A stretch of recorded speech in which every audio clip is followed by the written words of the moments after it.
اعوذ باللہ من الشیطان الرجیم، بسم اللہ الرحمن الرحیم۔ عزیزان محترم، السلام علیکم۔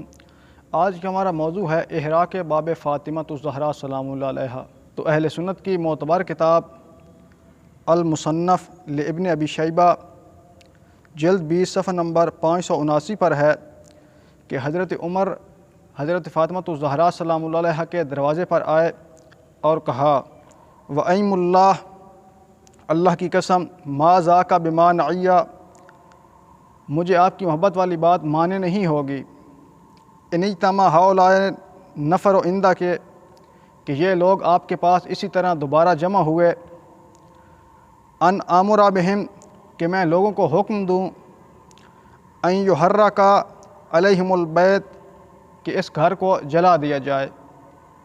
اسی طرح اہل سنت کی دوسری معتبر کتاب انصاب الاشراف جلد 2 صفحہ نمبر 268 پر ہے، فجاء عمر معہ قبس، کہ حضرت عمر آیا اور ان کے ہاتھ میں آگ کا شعلہ تھا، فتلقت ہو فاطمۃ علی باب، پس حضرت عمر کی ملاقات حضرت فاطمۃ الزہراء سلام اللہ علیہا سے دروازے پر ہوئی، فقالت فاطمۃ یبن خطاب، پس حضرت فاطمۃ الزہراء سلام اللہ علیہا نے فرمایا، یبن خطاب، اتراکا محرکن علیہ بابی، کیا تم میرے گھر کے دروازے کو جلانے والے ہو، آگ لگانے والے ہو؟ قال نعم، تو حضرت عمر نے کہا ہاں، یعنی میں آگ لگانے والا ہوں۔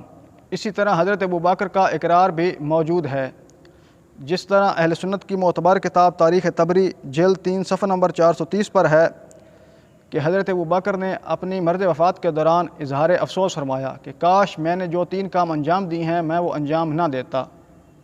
ان میں سے ایک کام، وددت انی لم اکن اکشف بیت فاطمۃ وترکتہ، کہ کاش میں حضرت فاطمۃ الزہراء سلام اللہ علیہا کے گھر کو نہ کھلواتا، اس گھر کی تفتیش نہ کرواتا۔ عزیزان محترم، کتب اہل سنت سے ثابت ہے کہ حضرت فاطمۃ الزہراء سلام اللہ علیہا کا دروازہ جلایا گیا۔